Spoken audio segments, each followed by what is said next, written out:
মন্ত্রীদের জন্য ন্যূনতম 10 লাখ টাকা তাদের বেতন হওয়া উচিত, এমপিদের 5 লাখ টাকা বেতন হওয়া উচিত।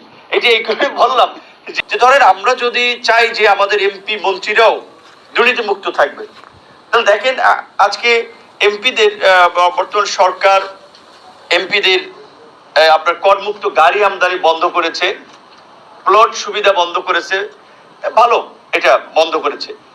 কিন্তু কিছু ক্ষেত্রে আবার এর একটা যৌক্তিকতা হচ্ছে এরকম যে ধরেন একজন এমপি, এই যে আমরা দেখি মাঝে মাঝে সাধারণ মানুষ এমপি হয়ে যায় জনগণের ভালোবাসায়, জনসমর্থনে।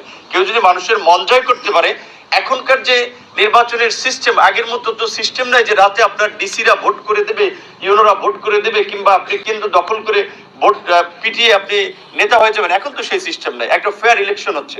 তো যাদের জনসম্পৃক্ততা আছে, জনগণের কাছাকাছি যারা থাকে, তারা ভোটে দাঁড়ালে অনেকে হয়ে যাচ্ছে।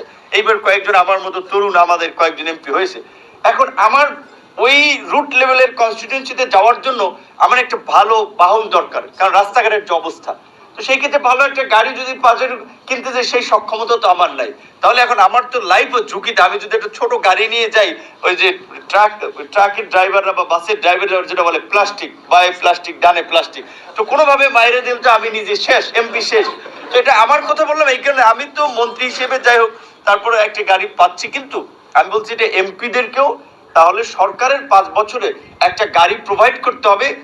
যতদিন সে এমপি থাকবে ততদিন সেই গাড়ি ব্যবহার করবে, সরকারি আপনার সচিবদের মতো, অন্যান্য অফিসারদের মতো। এমপি নাই, সে গাড়ি জমা দিয়ে যাবে পরিবার।